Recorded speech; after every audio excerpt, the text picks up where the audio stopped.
오늘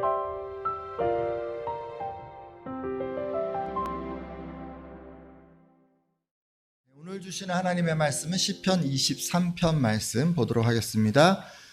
시편, 여러분 성경 한 반 정도 딱 열어보시면 시편 나오잖아요. 거기서 23편입니다. 23편 읽어가면서 진행하도록 하겠습니다. 오늘 제목이요, 마음에 쏙 드는 비결은 무엇일까요? 이런 제목인데, 누구의 마음에 쏙 드는 거냐면 하나님의 마음에 쏙 드는 비결은 무엇일까? 이런 제목으로 오늘 말씀을 좀 나누려고 합니다. 여러분, 그 마음에 딱 드는 사람 만나보셨습니까? 제가 그 청소년들에게 혹시 마음에 드는 사람 만나보았니? 라고 묻는다면 아마 오르긴 해도 많은 청소년들이 요즘 세계적으로 선풍적인 인기를 끌고 있는 방탄소년단이 제일 마음에 든다라고 꼽을 것 같고, 또 좀 나이가 있는 분들에게 이렇게 묻는다면 최근 2020 트롯 어워즈에서 6개 부문을 석권한 그 임영웅 씨를 꼽을 것만 같습니다. 여러분도 그 임영웅 씨를 아시나요? 전 잘 몰랐는데 저희 어머님이 막 얘기를 하셔서 저도 이제 임영웅 씨가 누군지를 알게 됐습니다. 근데 뭐 저희 어머님 얘기는 아니고요, 제가 아는 어떤 분인데 그분은 이 임영웅 씨가 굉장히 좋은가 봐요. 그래서 뭐 휴대폰이나 컴퓨터 바탕화면에 놓는 것을 넘어서서 이분의 생일을 기억하고 그날 케이크를 사서 주변 사람들과 이제 나누기도 한다는데요.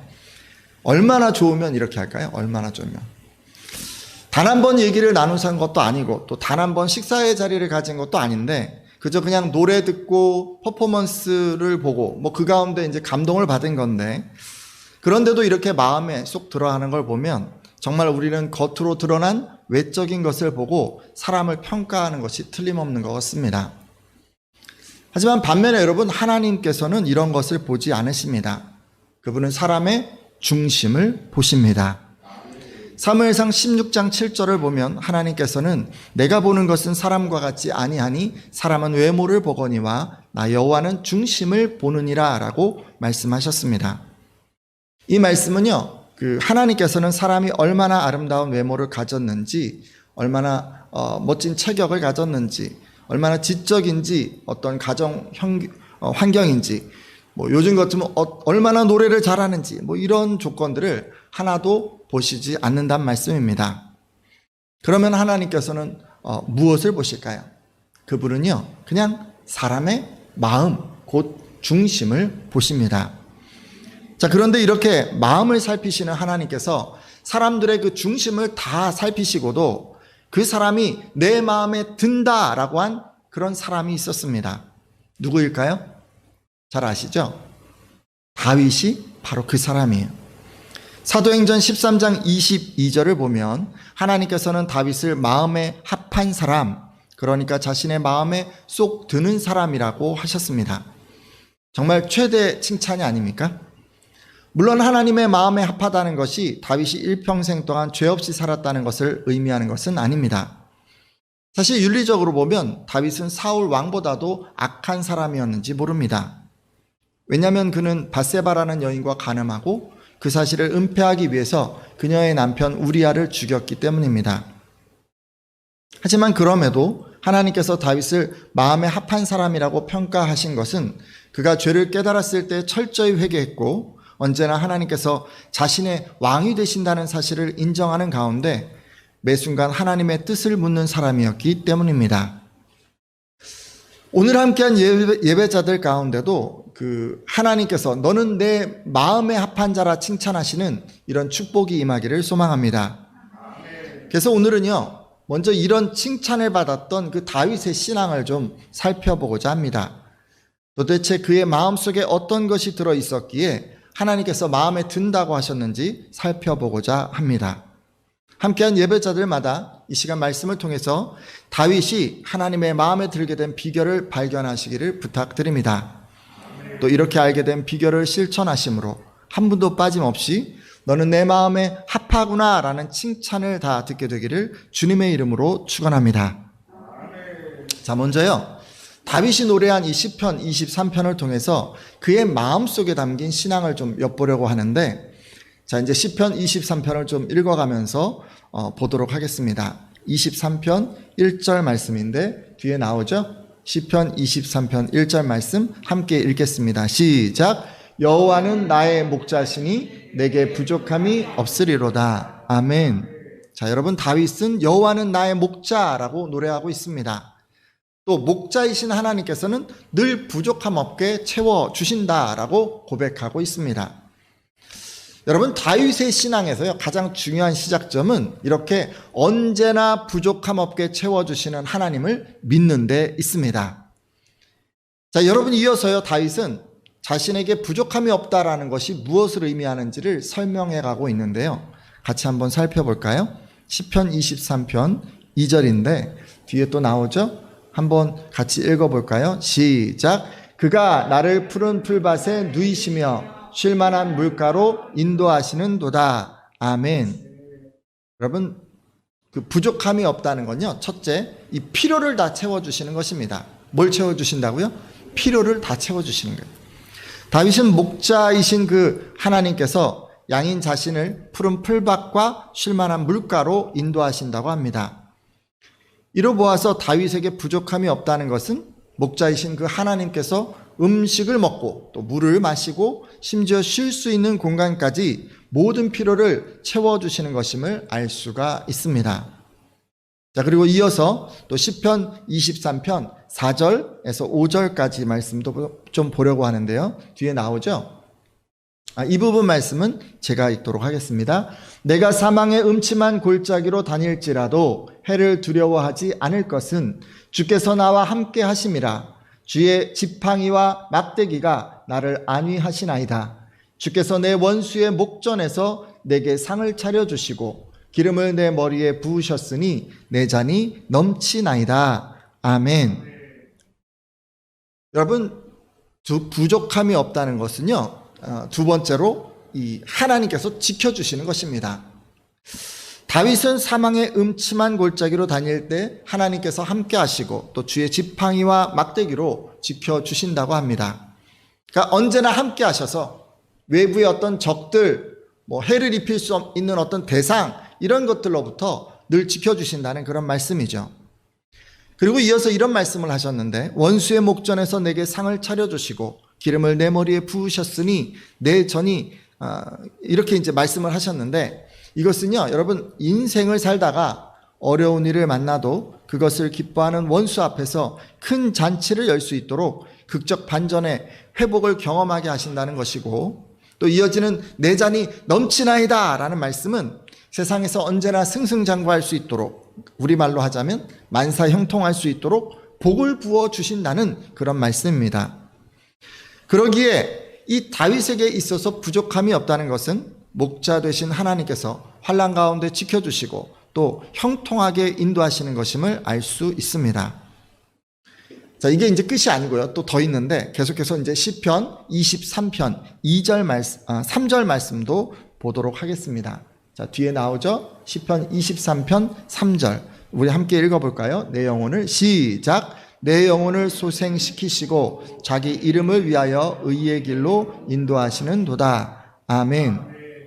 자, 그리고 부족함이 없다는 것은 영적으로 충만하게 채워주시는 것입니다.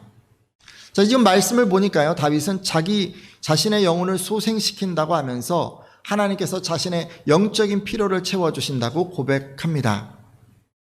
그런 것 같아요. 맞아요. 목자 되신 하나님은 그저 육신적인 필요만 채우시는 것이 아닙니다. 영혼의 필요까지도 채워주시는 분이십니다. 자, 그리고 이어서 보니까 의의 길로 인도하신다고 합니다. 죄에서 돌이키게 하시고 다시 하나님의 말씀을 따라 살 수 있도록 그렇게 이끌어 주신다는 말씀입니다.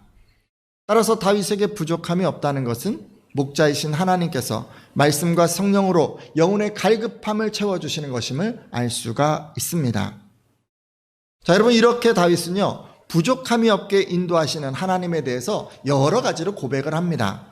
그리고 그런 하나님을 믿는 자신의 신앙을 가장 마지막 구절에서 고백하고 있습니다. 시편 23편 6절인데요. 한번 같이 볼까요? 시편 23편 6절 함께 읽겠습니다. 시작. 내 평생의 선하심과 인자하심이 반드시 나를 따르리니 내가 여호와의 집에 영원히 살리로다. 아멘. 앞서 필요를 채우시고 또 지켜주시고 복을 주시고 또 영적인 필요를 채워주시는 그 하나님을 고백한 다윗은 이제 하나님의 선하심과 인자하심이 반드시 자신과 함께 할 것이고 자신은 그런 하나님을 믿음으로 하나님의 집에서 영원히 살겠다고 결단합니다. 여러분, 여기서 여호와의 집은요, 당시 하나님의 언약궤를 둔 그 성막을 가리키는 것이라기보다는 오히려 비유적으로 하나님과 동행하는 것, 하나님과 함께하는 것, 하나님을 늘 예배하는 것, 이런 의미로서 삶의 전 영역에 있어서 하나님과 더 깊은 관계를 갖겠다는 고백으로 볼 수 있습니다. 따라서 하나님의 집에서 영원히 살겠다는 것은 평생 동안 주님의 말씀대로 살 것을 다짐하는 것이라 할 수 있습니다.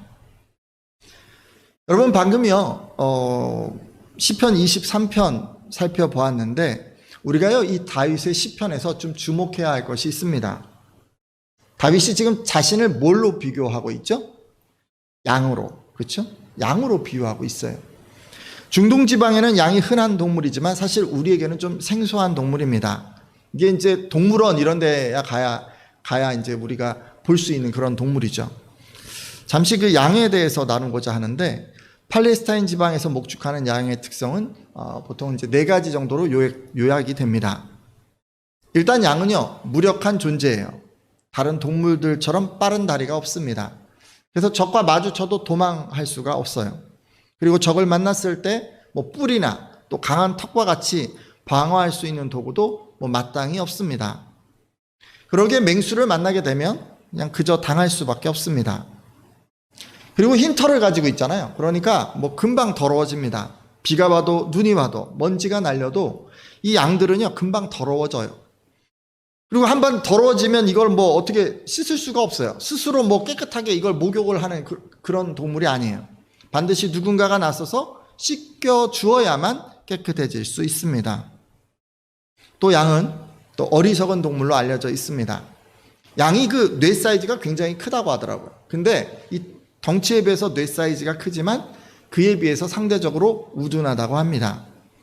얼마나 무지한지 이 소나 돼지 같은 대부분의 가축은 도살장에 가면 이렇게 슬피 울게 되는데 양은 다른 양이 바로 옆에서 도살을 당하더라도 자신은 당하기 바로 직전까지 그냥 한가로이 풀을 뜯는다고 합니다. 둔하고 어리석은 거죠.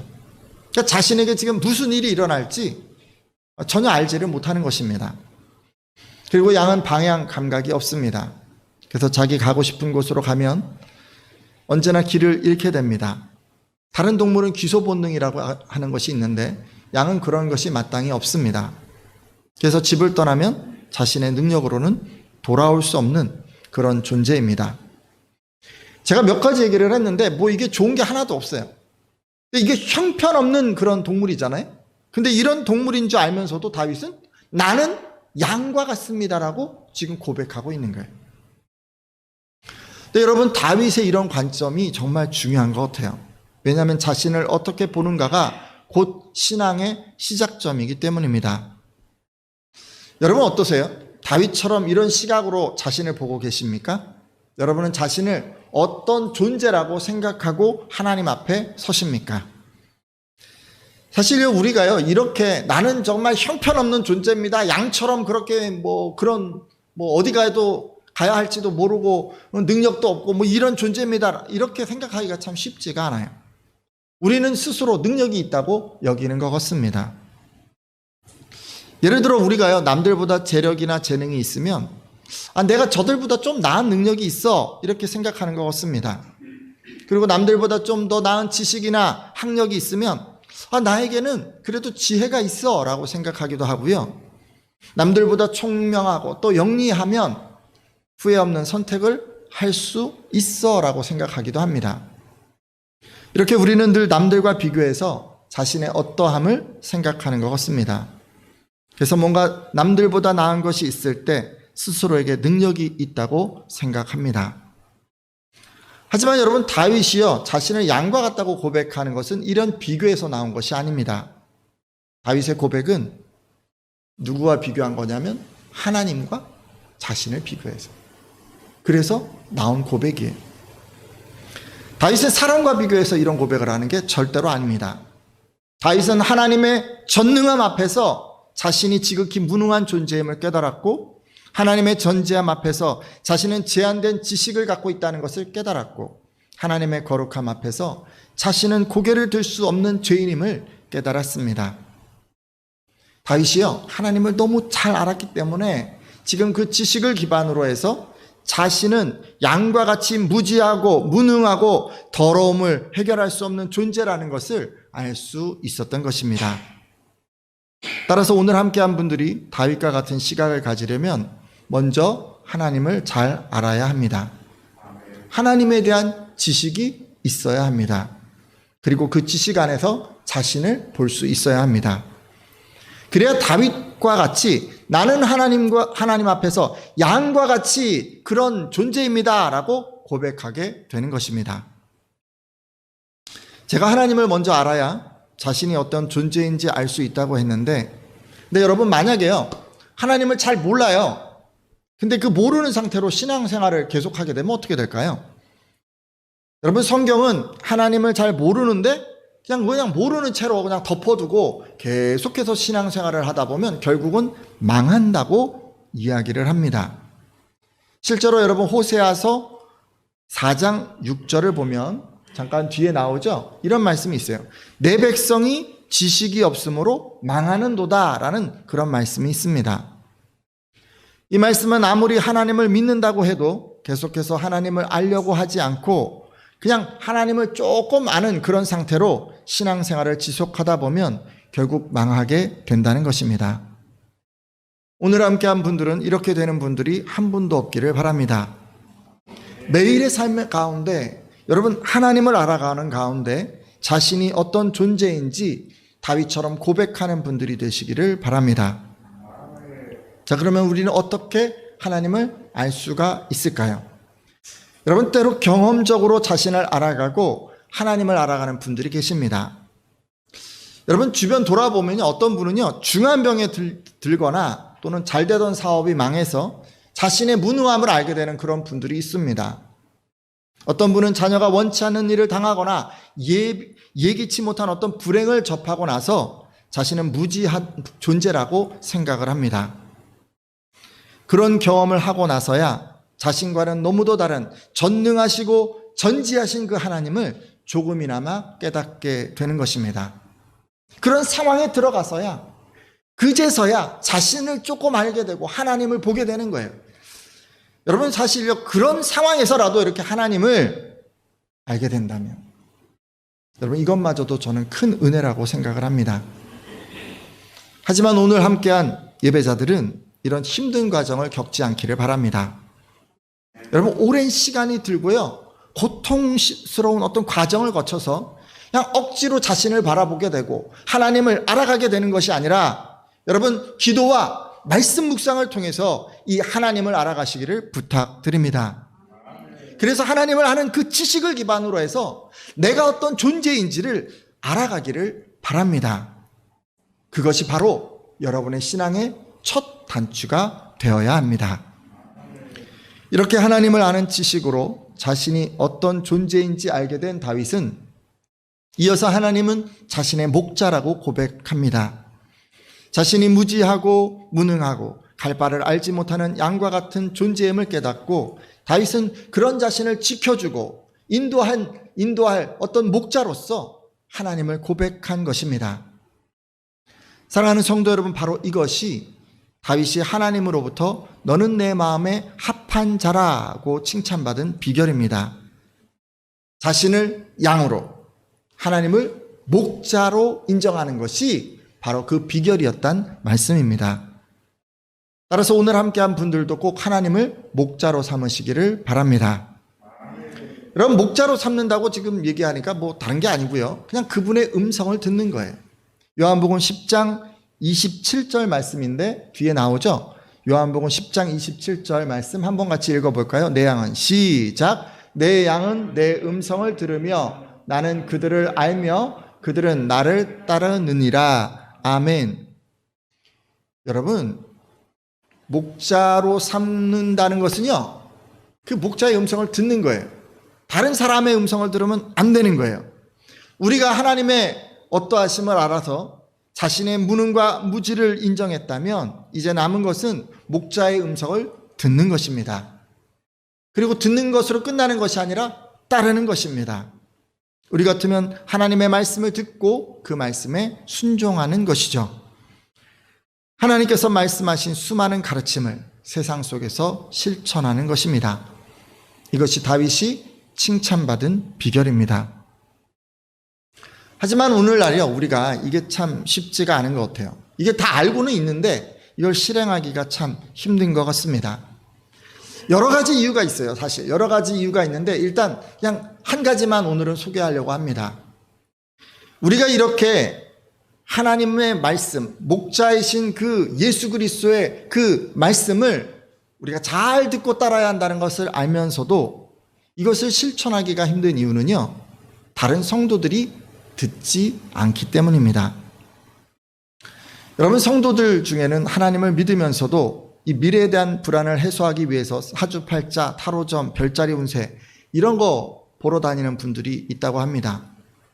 사실 이런 분들은 뭐 결혼 전에는 궁합도 보고 또 연초가 되면 신년 운세로 한 해의 운을 점쳐보기도 하시겠죠. 여러분, 재미로 본다고들 다들 하는데 사람 심리라는 것이 그렇지가 않습니다. 이런 거 한번 들으면요, 말끔히 털쳐버릴 수가 없어요. 암암리에 이런 영향을 받게 마련입니다. 근데 자꾸 이런 걸 쉽게 접하는 그런 성도들을 우리가 가까이서 접하다 보면 나만 구별돼서 목자의 음성을 듣는 것이 결코 쉽지가 않습니다. 때로 신앙 좋다 인정받는 분이 예배보다 말씀보다 이렇게 해야 한다더라는 세상의 교훈을 따라 자녀 교육하는 것을 볼 때가 있습니다. 그러니까 그런 분들이 있어요. 예배 시간 희생해서 그 아이들의 부족한 잠을 보충하게 하고 나중에 그 시간 일어나서는 학원에 가서 보충 수업하게 하는 것입니다. 그렇게 하면 또 실제로 자녀들의 성적이 오르는 거예요. 근데 이런 성도들을 우리가 자꾸 보다 보면 그러면 나만 너 예배를 드려라 라고 이렇게 자녀에게 고집하는 것이 정말 융통성 없는 건 아닌가라는 그런 생각이 듭니다. 목자의 음성을 듣는 게 쉽지가 않은 거예요. 그리고 배우자를 위해 기도한다는 청년들이 결국에는 신앙보다 세상이 말하는 좋은 조건을 가진 배우자와 결혼하는 것을 볼 때가 있습니다. 그럴 때면 우리는 신앙의 우선순위를 두고 이 배우자를 찾는 게 어리석은 것은 아닌가라는 생각이 듭니다. 목자의 음성을 듣는 것이 힘든 것입니다. 여러분, 주변에 신앙 좋다는 재력가들도 있잖아요. 근데 그분들이 남들은 어찌 되든지 그릇된 방법을 사용해서 재력을 쌓아가는 것을 보면서 이렇게 살다가는 나만 손해보고 또 기회를 잃는 것은 아닌가 불안해지기도 합니다. 목자의 음성을 듣는 게 쉽지가 않은 거예요. 이렇게 하나님의 음성을 듣고도 우상을 섬기고 또 적당히 순종하는 그런 사람들이 너무도 많기 때문에 나만 하나님의 음성을 듣고 그대로 순종해 가는 것이 여러분 힘들 수가 있습니다. 근데 여러분, 이럴 때요, 여러분을 향해서 예수 그리스도께서 이런 말씀을 하십니다. 좁은 문으로 들어가라. 마태복음 7장 13절에서 14절 말씀인데 뒤에 나오죠? 제가 읽겠습니다. 마태복음 7장 13절에서 14절까지 말씀인데요. 좁은 문으로 들어가라. 멸망으로 인도하는 문은 크고 그 길이 넓어 그리로 들어가는 자가 많고 생명으로 인도하는 문은 좁고 길이 협착하여 찾는 자가 적음이라. 아멘. 여러분, 신앙 안에서는요, 많은 사람들이 가는 길, 많은 사람들이 선택하는 것이 결코 좋은 게 아닙니다. 여러분, 그런 길은요, 멸망으로 인도하는 그런 길일 수가 있어요. 오히려 찾는 사람들이 좀 적은 그런 게 더 좋은 거예요. 왜냐하면 신앙 안에서는 좁은 문이 생명으로 인도하는 문이기 때문입니다. 다른 성도들이 순수하지 않은 그런 혼합된 신앙으로 세상에서 성공의 길을 갈 때, 그래서 여러분의 마음이 불안하고 힘들어질 때 여러분, 이 말씀을 꼭 기억해 주십시오. 뭐라고 그러셨어요? 좁은 문으로 들어가라. 함께 해볼까요? 시작. 좁은 문으로 들어가라. 여러분, 이 말씀을 여러분 마음에 새겨 주십시오. 다른 사람들이 걷는 길이 아니라 바로 여러분이 걷는 그 좁은 길이 생명의 길이라고 하는 것을 여러분 꼭 기억해 주십시오. 이제 말씀을 마치려고 하는데요. 지금까지 하나님께서 다윗에게 너는 내 마음에 합한 자라라고 칭찬을 하신 것은 그가 자신을 양으로 또 하나님을 목자로 규정하고 신앙생활했기 때문이라는 것을 알게 되었습니다. 따라서 먼저 하나님을 아는 지식을 더하셔서 나는 양입니다 라고 고백할 수 있도록, 나는 양처럼 무능하고 무지하고 한치 앞을 알 수 없는 존재입니다 라고 그렇게 고백할 수 있게 해달라고 그렇게 기도해 주십시오. 아울러 다른 사람들은 어찌하든지 나는 예수 그리스도를 목자로 삼아 그분의 음성을 늘 듣고 순종하겠다고 결단해 주십시오. 이렇게 기도하는 분들마다 다윗처럼 하나님의 마음에 합당한 그런 성도가 되시리라 믿습니다.